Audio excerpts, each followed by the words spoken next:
भजन।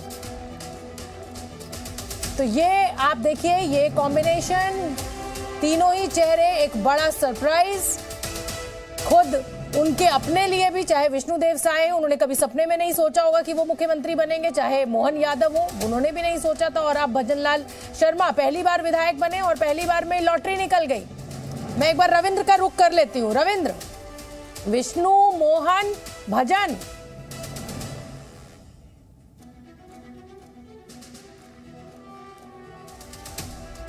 अंकुर, तीनों नाम, तीन बड़े राज्य, 3 सरप्राइज। अंकुर त्यागी, अब बिल्कुल सही कह रही हैं आप, क्योंकि ये सरप्राइज की उम्मीद मुझे नहीं लगता किसी को थी, क्योंकि इस सरप्राइज की उम्मीद किसी को थी, मुझे तो ऐसा बिल्कुल नहीं लगता है। मैं तो सुबह से यहाँ पर हूँ और पिछले 10 दिनों से इस ऑफिस में लगातार आ रहा हूँ।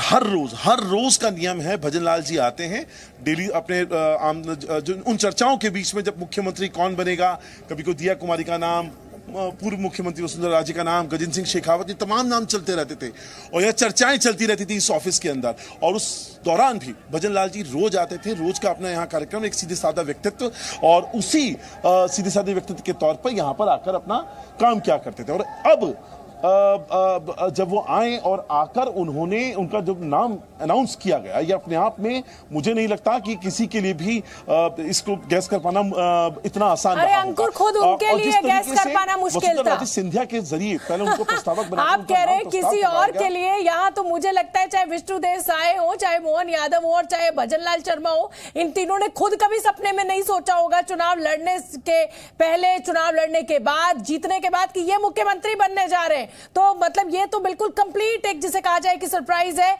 एक बहुत बड़ा जिसे कहा जाए खुलासा भी है कि भाई देखिए, आला कमान हम ही हैं और हम कुछ भी कर सकते हैं। ये संदेश भी है पार्टी को।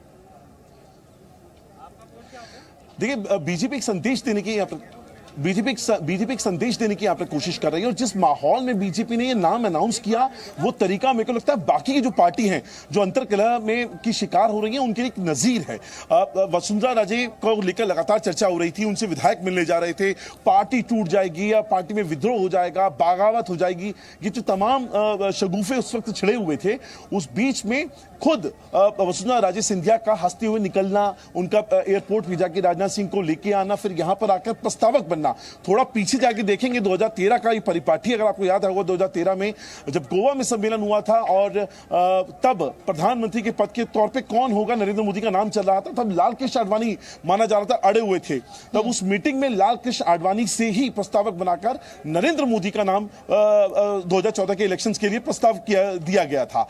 और ताकि ये दिखाने की कोशिश है बीजेपी की कोई भी अंतरकलह पार्टी के अंदर नहीं है। बड़ा उदाहरण आपने, बड़ा उदाहरण दे दिया है रविंद्र। बिल्कुल रविंद्र का मैं रुख कर लेती हूँ। रविंद्र, बिल्कुल देखिए, एक बड़े उदाहरण के साथ अंकुर त्यागी ने बहुत साफ साफ बताया कि दौर कोई भी हो, पार्टी बड़ी है, व्यक्ति बड़ा नहीं है। और आज पार्टी ने अगर 3 राज्यों में बिल्कुल नए चेहरे उतारे हैं, एक पीढ़ी जिसे कहा जाए कि पीढ़ी परिवर्तन किया है, तो ये एक अच्छा प्रयोग भी हो सकता है भविष्य में ये प्रयोग अच्छा साबित ना हो, लेकिन आला कमान ने अपनी उपस्थिति को दर्ज करा दिया है, ये बिल्कुल सही, बिल्कुल साफ है। रविंद्र, देखिए शोभना, जो अंकुर उदाहरण दे रहे हैं उसमें थोड़ा मैं सुधार करना जरूर चाहूंगा कि 2013 गोवा में हम लोग थे, वहां पर लाल कृष्ण आडवाणी नहीं गए थे, रूठे हुए थे।